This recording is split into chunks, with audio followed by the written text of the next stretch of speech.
মারির সংবাদ যখন তুমি লিখছো, তোমার লেখার কোনো পদ্ধতি ছিল যে যে নাটক লেখা, যেমন এক একজন এক রকমভাবে নাটক লেখেন, নাটক লেখার একটা অনুশীলন আছে, একটা টেকনিক আছে। তুমি কি নাট্যকার হিসেবে কোনো টেকনিক ফলো করেছো নাকি ইটস লাইক র্যান্ডম রাইটিং? একেবারেই র্যান্ডাম। র্যান্ডাম মানে ঠিকই। আচ্ছা, হচ্ছে কি, যেমন নাটক শুরু করার পরে ওই পরিচালক হয়ে উঠলাম, পরিচালক একজন দরকার, আশেপাশে কেউ নেই, তুই হ, এইভাবে আমি পরিচালক হয়েছি। আচ্ছা, নাটক চাইলে দেয় না, নাট্যকাররা দেয় না। আর বিদেশি নাটক যা, তখন প্রচুর নাটক পড়াটা আমার একটা বিরাট ভূমিকা আছে। অনেক মানে ভালো ভালো নাট্যকারের অনেক নাটক পড়াটা আমার নাটক লেখার পেছনে একটা বড় অবদান তার অবশ্যই আছে। এবং ওই আমি নাটক চাই, নাটক করব, নাটক কোথায়? আমাকে কেউ নাটক তো লিখে দিচ্ছে না, বা আমি কাউকে সেরকমভাবে বলতেও পারছি না। বা অতএব তুমি নিজেই চেষ্টা করো, দেখো, লিখে দেখো। নষ্টনীল লিখেছিলাম, নষ্টনীল একটা শো হয়েছিল। সংসার সীমান্তে গল্প অনুবাদ করেছিলাম অনেক আগে, এগুলো বলছি। সেগুলো সব মানে কী বলবো, প্রায় হারিয়ে যাওয়া গোছের।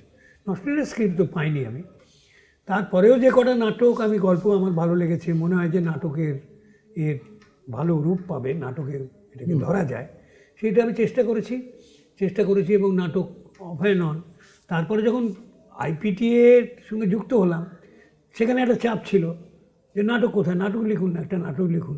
এবং তারপরে আইপিটিএর পরে আবার যখন কোঅর্ডিনেশন কমিটির, মানে আমি রাজ্য সরকারি কর্মচারী ছিলাম, তো কোঅর্ডিনেশন কমিটির একজন মেম্বার হিসেবে যখন আমি মানে কালচারাল উইংয়ে ঢুকলাম, তখন ওই চাপ, হয় অনুবাদ করে নাও, নাও কোনো গল্পের নাট্যরূপ দিয়ে নাও। আমার অবশ্য লেখার মধ্যে বেশিরভাগই তো হয় গল্পের নাট্যরূপ। আমি মারির সংবাদে যদি আজ, যেহেতু মারির সংবাদ তোমার ল্যান্ডমার্ক একটা প্লে, মারির সংবাদটা আসলে ভিয়েতনাম যুদ্ধ তখন আমাকে খুব, হ্যাঁ, মানে ভারতীয় থিয়েটারের যদি কোনো সংকলন হয়, তাহলে মারির সংবাদ সেখানে স্থান পাবেই, মানে আধুনিক ভারতীয় থিয়েটারে।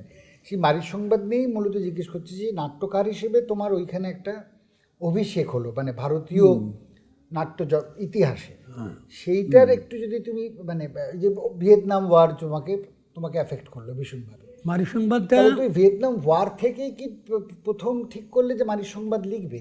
না, তার আগে পাকিস্তানের ওই আইয়ুব শাহী, ওখানে একটা নাটক লেখার, কে আমায় অনুরোধ করেছিল জানি না, রাইটার্স বিল্ডিংয়ে কোনো বড় অফিসার হবে, একটা নাটক লিখতে পারেন এই মানে স্বৈরাচারী এর বিরুদ্ধে। আচ্ছা। এবং তখন আমি কিভাবে নাটকটা লিখবো ভাবার আগেই ওস্তাদের ব্যাপারটা আমার মাথায় আসে। এরা রাস্তায় খেলা দেখায়, তো যে কোনো থিমকে, যে কোনো বিষয়কে এখানে ঢুকিয়ে দিতে পারবে যদি সে একজন খেলা দেখায়। সে খেলা দেখে বলে যে আমার আমার স্টিক আছে, ম্যাজিক স্টিক, এই ম্যাজিক স্টিক দিয়ে আমি যে কোনো ঘটনা, যে কোনো আনতে পারি। পাকিস্তানের ওই পটভূমিতে আমি একটা নাটক লেখার চেষ্টা করেছিলাম। আচ্ছা। এবং প্রায় কমপ্লিটও করে এনেছিলাম। এবারে মারির সংবাদ লিখতে গিয়ে প্রথম আমার ক্যারেক্টার হচ্ছে গ্রেগরি। তাই তো, ভিয়েতনাম ওয়ার। মারিচ নয় কিন্তু, গ্রেগরি। সে একজন সাংবাদিক, সে ভিয়েতনাম যুদ্ধে তাকে সাংবাদিক হিসেবে পাঠানোর চেষ্টা হচ্ছে, সে যাবে না। তো এইটা কি কোনো তথ্য পেয়েছিলেন নাকি তোমার পুরোটাই কাল্পনিক? না, কাল্পনিক না। এই ধরনের ঘটনা ঘটছে তো ভিয়েতনাম যুদ্ধে। বহু আমেরিকান, সেই রিপোর্টগুলো তুমি পড়ছিলে কিছুটা? ভিয়েতনাম যুদ্ধে আমেরিকার তাদের প্রতিবাদ ছিল, তাদের বিরোধিতা ছিল। সেখানে ওই আইডিয়াটা, এটা নিয়ে লেখা যায়, যাবে না, তাকে বাধ্য করা হবে, এরম একটা ফেক ঝাপসা একটা ছিল। কিন্তু ওস্তাদটা থাকার ফলে আমার সুবিধা হচ্ছে কি, তারপরেই আমি ওই মারিচের ব্যাপারটা, সেও একটা অদ্ভুত ব্যাপার। আমার বাড়ির সামনে রামযাত্রা হতো, আর সেটা তো আমার একটা ভূমিকা আছে সেখানে। হ্যাঁ, মানে আমি রামযাত্রা দেখতে যেতাম, তুমি তুলে আনতে রাত্রিবেলা। আর তখন তুমি ওদের তথ্যটা পাও, তাই তো?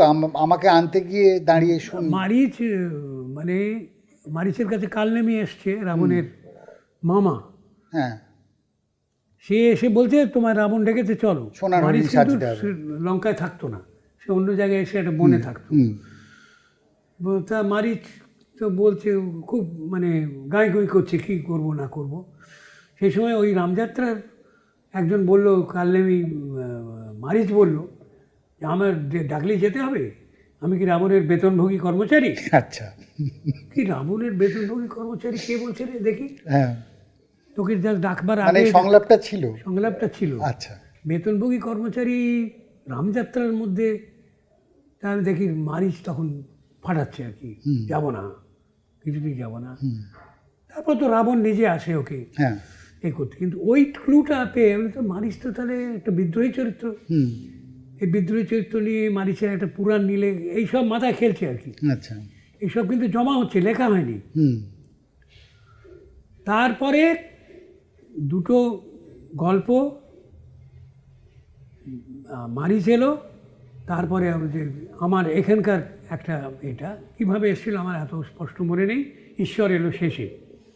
এবং প্রথম যে মারি সংবাদের শো হয়েছিল কোঅর্ডিনেশন কমিটির সম্মেলনে, সেখানে মারিচের লাস্ট বাল্মীকি এপিসোডটা ছিল না। আচ্ছা। ঈশ্বর প্রতিবাদ করলো, যাবো না, তোমার খেলা নিয়ম মেনে আমি করবো না, ওখানেই শেষ। আমি দাঙ্গা লাগাবো না, ওইখানেই শেষ। ওস্তাদ বললো কী করবো, এই দেখুন শুনছে না আমার কথা। এখানে নাটক শেষ হয়ে গেল।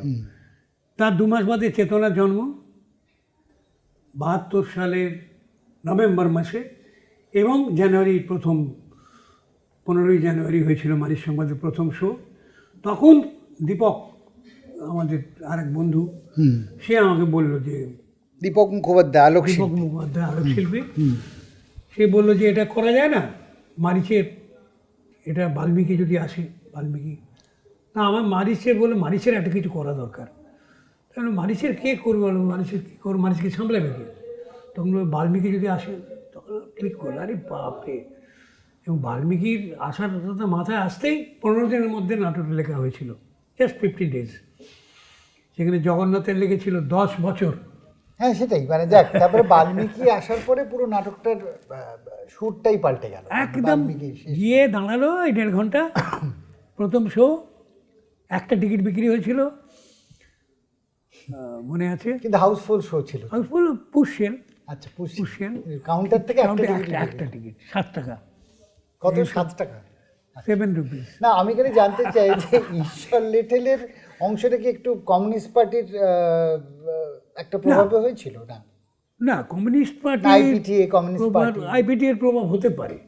এবং তখন ওই ক্লাস স্ট্রাগল, ইলেকট্রিক্যাল মেটেরিয়ালিজম, এগুলো সব আমার পড়া শুরু হয়ে গেছে। আচ্ছা। এবং কৃষক শ্রেণী, শ্রমিক শ্রেণী, এবং আমার পরবর্তী সব নাটকে দেখা যাবে যে আস্তে আস্তে তার সেই ডায়ালেকটিক্যাল মেটেরিয়ালিজমটা আস্তে ঢুকে ব্রেস্টকে গিয়ে লাস্টে একবারে আঁকড়ে ধরার পেছনেও এই সমস্ত মিলিয়ে আছে। আচ্ছা, তুমি যে একটা গান ব্যবহার করেছিলে, মেরি বাবার গান, যেটা খুবই এখনো পর্যন্তই যে বলা যেতে পারে one of the greatest hit in Bengali stage. অত বড় সাফল্য কোনো গানই পায়নি মেরি বাবার মতো। এবং এখনো কতটা মেরি বাবার গান, এখনো কতটা মানে মনে হয় যে এই সময় লেখা হয়েছে গান, এখনো কতটা মানে কি, অবশ্যই পুরোটাই। এবার কিন্তু তুমি বলো যে তুমি যে কীর্তনের সুর ব্যবহার করছো, একজন কোট প্যান্ট পরে এসে সে কীর্তনের সুরে গান গাইছে, এই যে ডায়লেমা বা ডায়ালেকটিক্স তৈরি হচ্ছে, এইটা তোমার এটা কিভাবে এলো? তুমি সুর দিয়ে একটু বোঝাও না, তুমি সুরটা কিভাবে ব্যবহার করে? চলো, যে কলসির কানা, ওটা তো পুরো একদম তোমার নিতাইয়ের এবং সেই যাত্রাপালার গান, সেই গানটা তুমি কি করে? এটা খুব মজা, খুব মজা। মানে স্যাটায়ারটা তৈরি হয়েছে ওইখান থেকে, কিন্তু অরিজিনাল সুরটা আমাদের যে কীর্তন, শ্যামা সঙ্গীত, এই সমস্ত সুর রয়ে গেছে মানুষের মনে একবারে একটু গিয়ে ভেতরে, সেটা হচ্ছে ওরে মেরেছিস কলসির কানা, তা বলে কি নিচে ধরো, প্রেম দিব না। এটা কে গাইছে? নিতাই গাইছে। কোথায়? জগাই মাদাই একবার ভীষণ অপোনেন্ট ছিল নিমায়ের। জগাই মাদাই দুজনে সে মানে তাড়ি খাচ্ছে আর এ করছে, একজন কনভার্ট হয়ে গেছে, মানে নিতাইয়ের দিকে ঝুঁকে গেছে, কিন্তু আরেকজন হয়নি, সে একটা কলসি দিয়ে নিতাইকে আঘাত করেছে। তখন নিতাই এই গানটা ধরে, মেরেছিস কলসির কানা, তাই বলে কি প্রেম দিব না। তার পরের লাইনটা কি? পরের লাইনটা খালি ভুলে যাই, কেন যাই না। ওরে আমায় দিয়ে তোদের পাপের বোঝা, মুখে একবার হরি বলো রে। আমি তো নিতাই কয়েকবার দেখেছি সেই, তখন সবার দর্শক হরি বল বলে উঠত। তো এই সেকেন্ড লাইনটা আমি এখানে চেঞ্জ করে দিলাম। সেকেন্ড লাইনটা আবার আমার নাটকে বেড়েছিস কলসির কানা, তা বলে কি প্রেম দিব না। ওরে পরে আমি সব উসুল করে নেব। এইখানেই দর্শক উসুল করে নেব বললেই ফেটে যেত। মেরি বাবাকে চিনলি না, বল বল একসঙ্গে কোরাস, করে প্রেম নিবিস না। মানে আমি বলছি আচ্ছা, এটাতে পলিটিক্যালি ব্যবহার করা কীভাবে ব্যবহার হলো, এবং যেহেতু এটা আমাদের একদম ভেতরে রক্তে ঢুকে আছে ওই সুরটা, তার সঙ্গে যখন এই বাণীটা গিয়ে পড়লো, অটোমেটিক লাভটার পলিটিক্যাল স্যাটায়ার তৈরি। এটা ফেল করলো লখনৌতে। আচ্ছা, লখনৌতে আমি ওদের ভারতেন্দু নাট্য একাডেমিতে গিয়ে করছিলাম, মানিক সংবাদ ডিরেকশন দিতে গিয়েছিলাম, ওরা আমাকে নিয়ে গিয়েছিল। সেখানে এই গানটা যখন গাইছি, যারা অ্যাক্টার্স তাদের মধ্যে কোনো কীর্তনের কোনো এফেক্ট হচ্ছে না, এফেক্ট হচ্ছে না। কীর্তন যেহেতু কীর্তনটা একদম ভক্তিরসের চোবানো, তো এবং আমাদের বাঙালি তখন সংস্কৃতি অনেক ভেবে ওখানকার একজন মিউজিক ডিরেক্টরের পরামর্শ নিয়ে ওটাকে মীরার ভজনের একটা সুর দেওয়া হলো। আচ্ছা, মীরার ভজনের সুর দিয়ে সেকেন্ড লাইনটা যখনই গাইলো, সেম এফেক্ট। সুরটা তোমার মনে আছে এখন? না, ওই সুরটা মনে নেই। ওদের এই গানের সুরটাও খুব ভালো করেছিল, প্রথম যে সেটা তো আদিকবি। কিন্তু এইটা খুব ইন্টারেস্টিং একটা মানে অ্যানেকডোট যে মীরার ভজন। তার মানে কোথা থেকে হিউমারটা আসছে, মানে রহস্যময়। একটা আমাদের ভক্তিমূলক ধারার মধ্যিখানে ঢুকে গেল, পরে আমি সব উসুল করে নেবো, মেরি বাবাকে চিনলি না, এই যে থ্রেডনিংটা আসছে, ইট ক্রিয়েটস লাফটার, এবং খুব তির্যক লাফটার, তিক্ত লাফটার। তুমি ভালো মানুষের পালা যখন করেছো প্রচুর গান, রামযাত্রা যখন করেছো প্রচুর গান। আমি একটা জিনিস আমার এখনো, যেহেতু আমি তখন অভিনেতা হিসেবে এসে পড়েছি চেতনায়, তুমি যখন কবিরা খড়া বাজার মে বেসম শাহানি নাটকটা করেছো, কবির নাম দিয়ে বাংলায়, সেটা খুব সময় উপযোগী নাটক ছিল। আমি কবিরের ভূমিকা অভিনয় করতাম। কিন্তু আমার সবসময় একটা মনে হয়েছে, ঠিক তখন মনে হয়নি, পরবর্তীকালে আমি নির্দেশক হিসেবে কাজ করেছি, তখন মনে হয়েছে যে কবিরের যে গান তুমি ব্যবহার করেছিলে অত্যন্ত শক্তিশালী সব গান, একদম সময় উপযোগী ক্লাসিক্যাল। হ্যাঁ, এবার আমার মনে হয়েছিল যে তুমি কবিরের মতো একটা রাস্তার যে সবসময় নিম্নবর্ণের লোক, তার মাঝখান থেকে উঠে আসাটা লোক, একদম লোক আঙ্গিকের ভেতর থেকে উঠে আসাটা লোক, তার গানের সুরে তুমি এত ক্লাসিক্যাল গান সুরের ব্যবহার কেন করলে? সেটা কি একটা ক্ল্যাশ করে যাচ্ছিল না, তোর মনে হয়নি? ক্ল্যাশ করে যাচ্ছিল কিনা বলা মুশকিল, বরং আমার মনে হয় যদি আমি ফোক টিউন বেশি ইউজ করতাম, ফোক টিউনের মধ্যে একটা বড্ড একঘেয়েমি আছে। ফোক টিউনের মধ্যে বড্ড, এখানে গানগুলোকে আমি অস্ত্র হিসেবে ব্যবহার করছি, তো ফলে এত ভ্যারাইটি অফ মানে রেঞ্জের এবং রাগ সঙ্গীত সঙ্গে এখানে একটু একমত হব না। ফোক টিউনে ধরো যখন হাবিব তানভীর ব্যবহার করছেন ওনার গানে, তখন তো ফোক টিউনের সে মানে সেইটাকে উনি আবার ভাঙছেন একরকম ভাবে। আমার মনে হচ্ছে ওখানে একটা কোথাও ক্ল্যাশ হয়ে গিয়েছিল, জানেন, এটা অনেক সময় হতে পারে, কারণ আমি তো সুর করিনি, বেশিরভাগ সুর করেছিলেন জটিলেশ্বর, কিন্তু আমি সেগুলো অ্যাপ্রুভ করেছি এবং উনি খুব মন দিয়ে কাজ করে এগুলো শুট করেছিলেন। ব্রিলিয়ান্ট গান করেছিলেন, আমি কেন বলছি না, আমি গানের ব্রিলিয়েন্স নিয়ে কথা বলছি। তুই ন্যাচারালিস্টিক অ্যাঙ্গেল থেকে বলছিস যে কবিরের সঙ্গে যাচ্ছে না, তাই তো? মানে কবিরের যেখান থেকে উঠে আসা যে রোবাস্ট একটা রুরাল লাইফ, মানে হিস্টোরিক্যালি এবং লজিক্যালি, সেইটা একটু মনে হচ্ছে ক্লাসিক্যাল ভঙ্গিতে গান গাওয়া, মানে কি ক্লাসিক্যাল ফোক ফর্মও ক্লাসিক্যাল গানের প্রভাব থাকে, সেটা কথা না, দুটো মিলিয়ে মিশিয়েও যায়। এবং কিছু গানে ছিল, তাও ছিল, তাও ছিল, যেমন ধরো ওই গানটা মোকো কাহা ঢুঁড়ে রে বন্দে, এটা জটিলেশ্বরের সুর নয়, ওটা তো পঞ্চানন পাঠকের मैं तो तेरे पास में। এই গানটা মানে যদিও একটা মনে হয় ক্লাসিক্যাল ভঙ্গি আছে, কিন্তু এটা রোবাস্টনেস, এটা রনেস আছে। আমার কিরকম মনে হয়েছিল, তেরা মেরা মনুয়া কেসে এক হই রে, এতে ব্যঙ্গটা এত স্ল্যাশ স্ল্যাশিংটা এত ভালো ছিল, এই ধরনের আমার কিন্তু সুরের পেছনে ওইটাই বেশি কাজ করেছে, যে স্ল্যাশিংটা হবে কিনা। একটা জিনিস জগন্নাথের ভাষা নিয়ে আমার জানতে ইচ্ছে করে।